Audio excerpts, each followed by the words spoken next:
Hello friends, hi, welcome. My name is August. I hope you're all doing incredibly well wherever you are.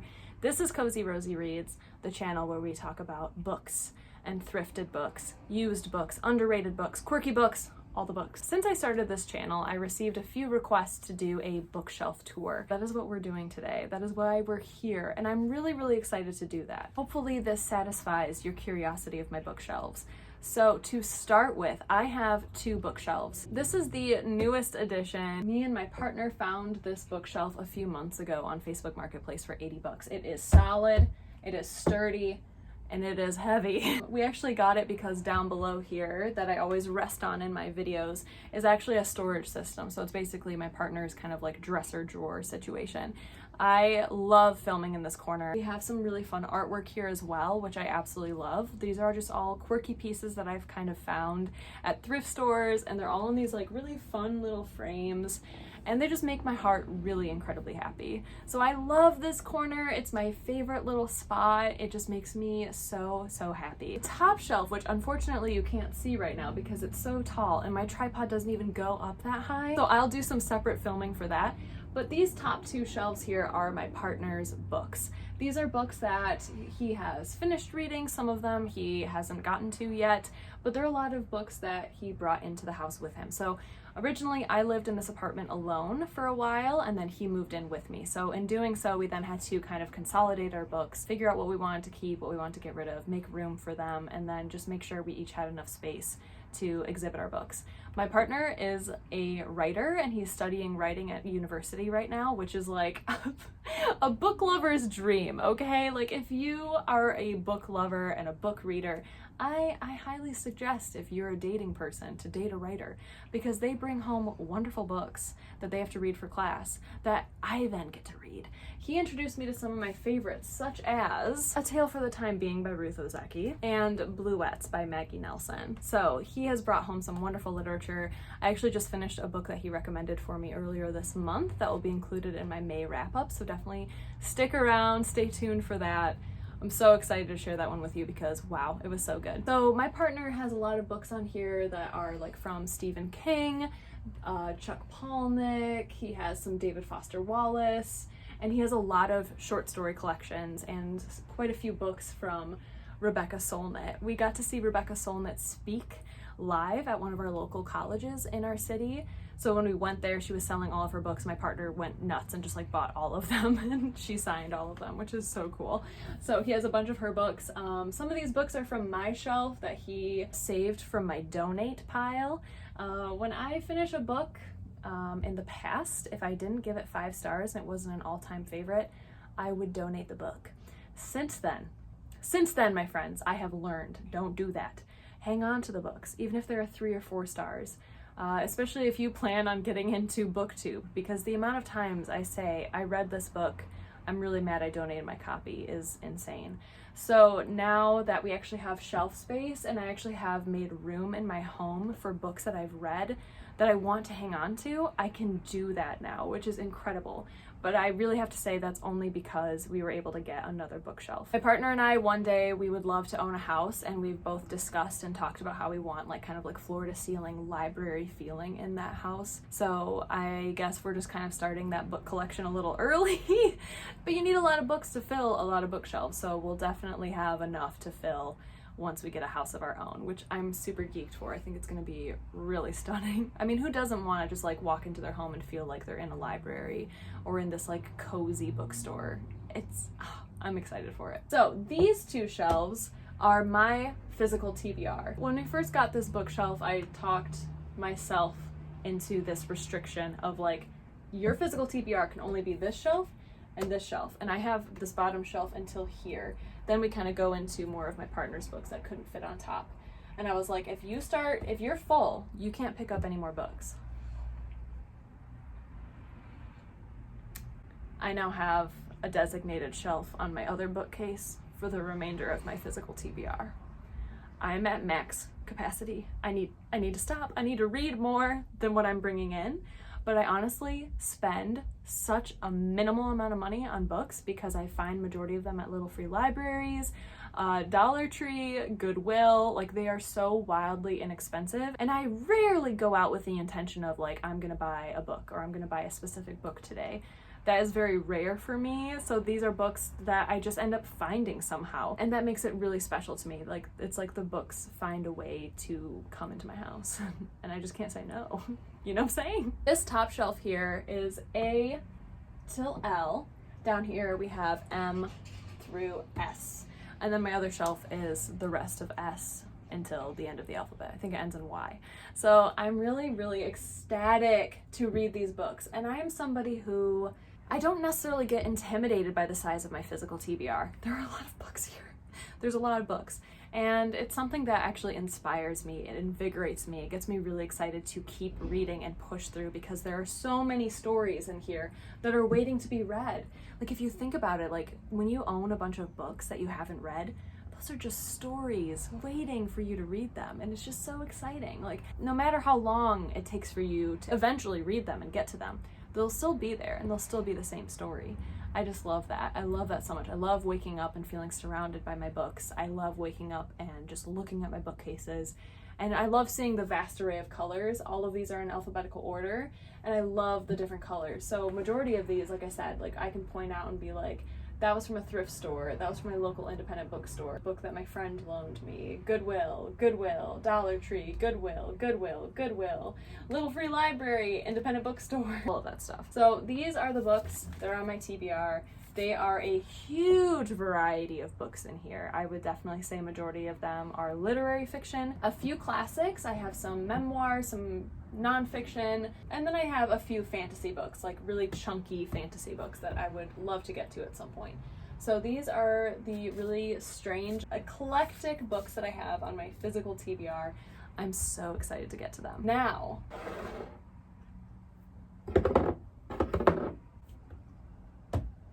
what is this? Oh my gosh, what? Where did this come from? Oh, France. This is my TBR jar. This is something that I'm going to be implementing next month in June. So if you're curious, stay tuned. I'm so excited to use this TBR jar. Oh my gosh. I've always been a mood reader. I just kind of like would pick up books that I was interested in. But now that my TBR has grown significantly, it terrifies me to pick out a book. Like I am the most indecisive person around. I can't pick a book. I need structure. I need a challenge. I need somebody else almost to tell me what I should read, because otherwise I would just feel like I pick up the books that I got most recently and then these would just continue to sit and sit and sit. I would love to share a few of these prompts so you all can get an idea of like what they would be like. These are all just like little challenge prompts for myself. Let's do 3 so you all can get an idea of what kind of challenges and stuff are in here. So this first one reads, green cover. So that one's very straightforward. We would just find a book that has a green cover, which we could definitely do. Annihilation by Jeff Vandermeer. We have Mother Lunch by Kirsten Scott. And then we have Lust for Life by Irving Stone and The Dying Game by Asa Avdik. So those are all books that have like some green on them. That is how I use and will use this. I am so excited for when I actually film TBR videos and I just pick up like random challenges and have to figure out what I'm going to read on the spot, and that will constitute my June TBR, and I'm so geeked for that. I love that so much. Ooh, this next one is a translated book, so I'd have to read a book that has been translated, and for that I have a few. The last one we have is just the letter S. So for that one, if it's just a letter, then I just find a book that starts with that letter. In S, I have a lot of books that start with S. They start here and then they pop over to my other shelf. So if you would like to see me actually use this and pick books and see my thought process behind choosing them, definitely subscribe. Stay tuned for my June TBR. I believe that will be coming out on June 1st. Can you believe it? June already? Oh my god. So I believe that is all I wanted to chat about on these shelves in particular. Now let's move over to my other bookshelf. Okay friends, here we are in front of my other bookshelves. We have David here. He normally is on that other bookshelf, but he is wearing some beautiful lilacs that died so fast. I picked them yesterday and they're shriveled. They're gone. So sad. But I didn't want my cats to eat them because they are potentially poisonous. So up top we have these beautiful tchotchkes. We have this vintage Polaroid camera, super old. We have these cute little silhouettes of ourselves, my partner and me, that I designed and put these little frames. We have this awesome bust. Oh, there's a specific name for it. Oh no. It's a head that has all the different parts of the brain on it. There we go. These 4.5 shelves, like this one down here as well, are all books that I have already read. These are books that I've read and I've decided to keep, and I have put them in basically height order. These used to be all in alphabetical order, but I quickly ran out of room and had to begin doing that stacking method of like vertical and horizontal. So now they just go where they best fit. And that's just how it's gonna have to roll. Let's do some close-ups and I can walk you through those too. Hi, I'm on the floor and I look like I'm just a floating head. Probably not the most flattering angle, but who gives a hoot? I don't. So up here are the books that I love. I really enjoy them.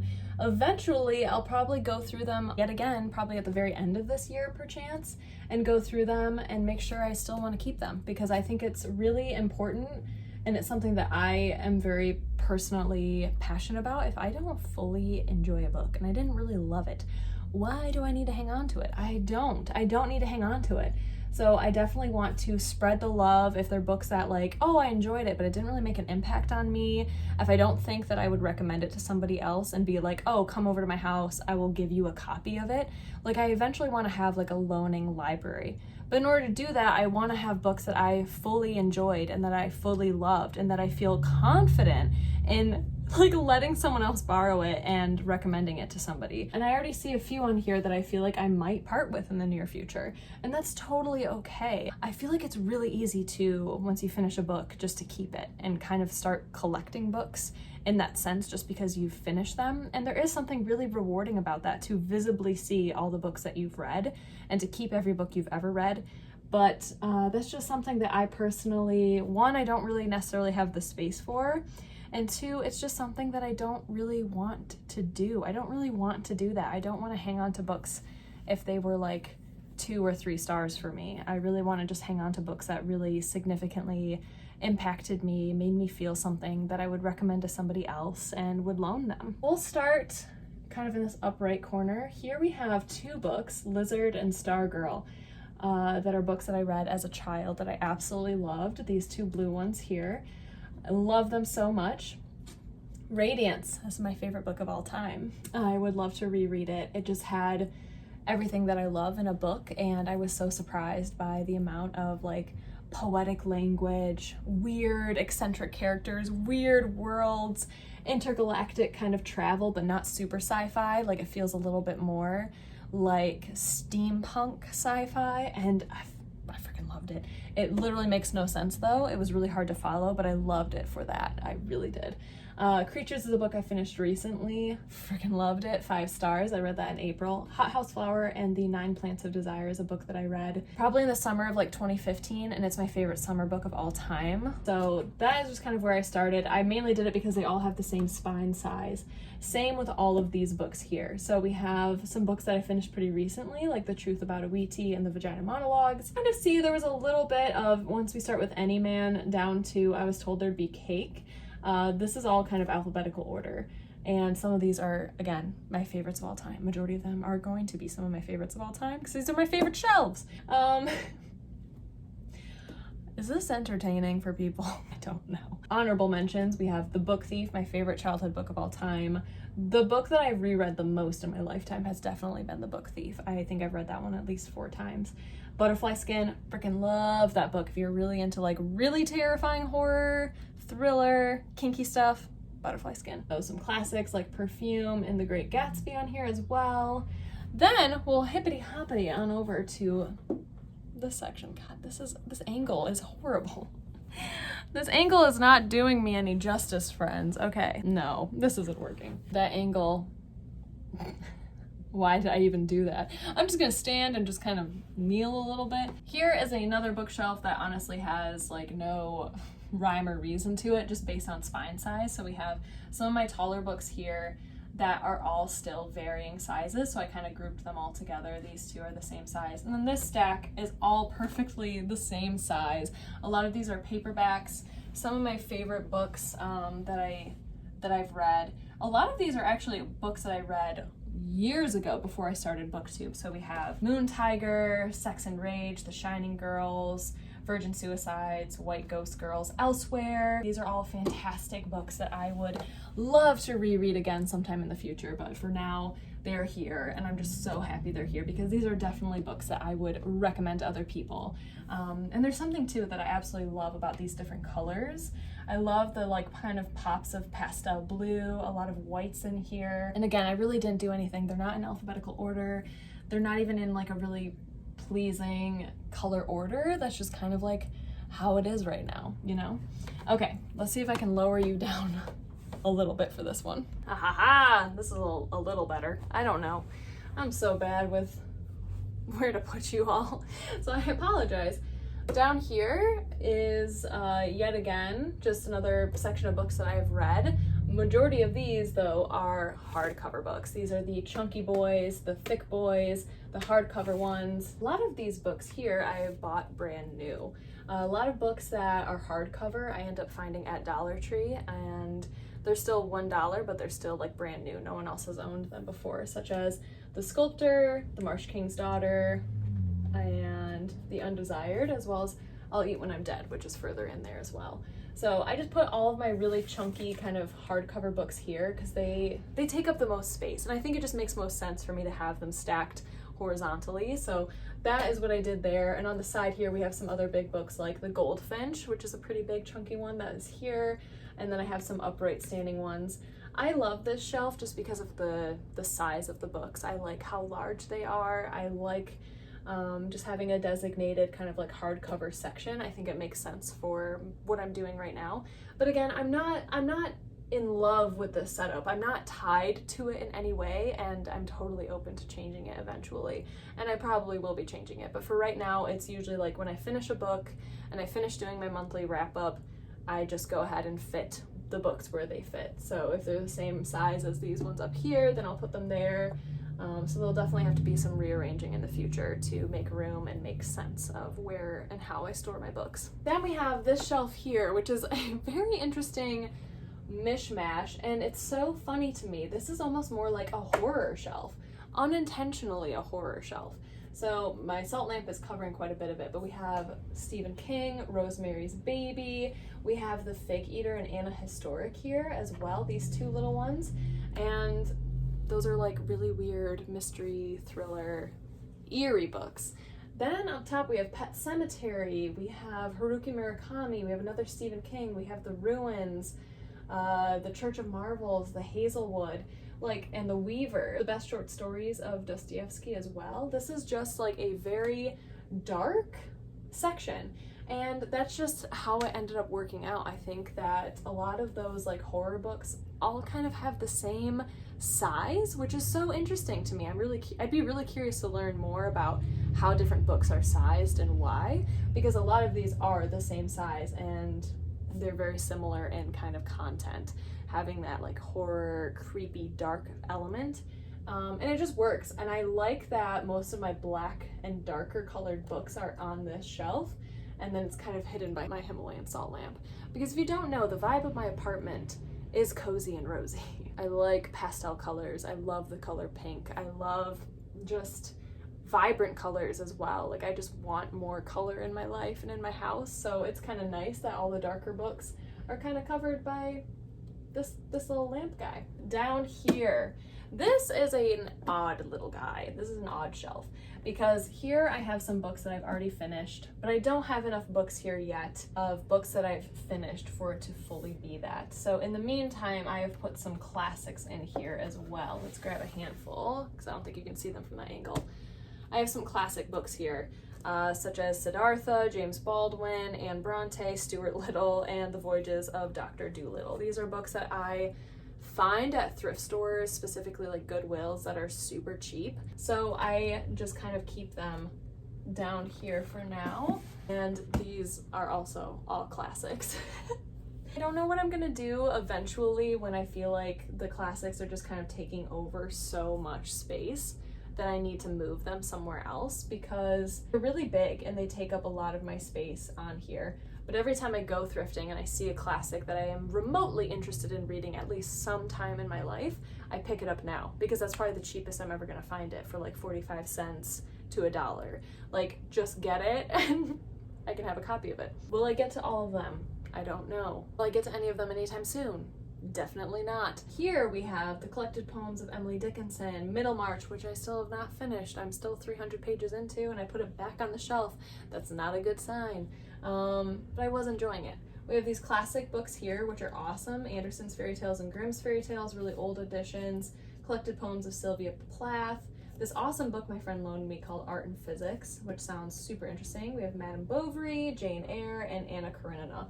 So we just have some like really chunky, big classic books that I think are really awesome as, I don't want to say collecting, because I don't want to just say I'm collecting books, I want to enjoy them as well. But like, as somebody who's very new to reading classics, I think they're a really great start, and they're a wonderful starting point for me to just kind of accumulate and collect and eventually get to. But right now they're really low on my priority list, but they look really nice. I mean, can we just admire this? This looks delicious. Let's see if I can bring you all down just a wee bit lower. Okay, hi, we're really low to the ground now. How do people film these?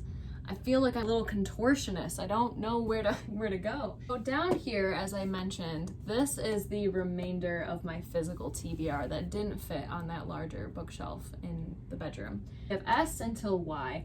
I just put these here willy-nilly. These aren't even really in alphabetical order. They're just the end of the alphabet, and they're just stacked nicely here. They are definitely some thinner books. We got some chunkier ones down here. We have some large print, which is awesome. This is just a really nice pile of books that I'm so geeked to get to. So I think when I'm doing my TBR videos and doing those challenges, I'll probably move this stack, because they're not too many, over to that bookcase while I'm filming, so that way I have all the books I could choose from right there with me. So I think that is probably how it's gonna happen, and I'm hoping I can get through the books quickly, and I can then put, you know, move some stuff around, and then I can keep that bookshelf to just physical TBR. That is ultimately my goal, is to keep my physical TBR down, because I eventually definitely want this shelf cleared for when I have more books that I want to keep after reading them. So that is that shelf. Down here, this is an odd shelf for me. These are books that are nonfiction as well as like poetry collections that I've read. It's a little bit of a mishmash, but it makes sense for me because they're books that I will never look at again.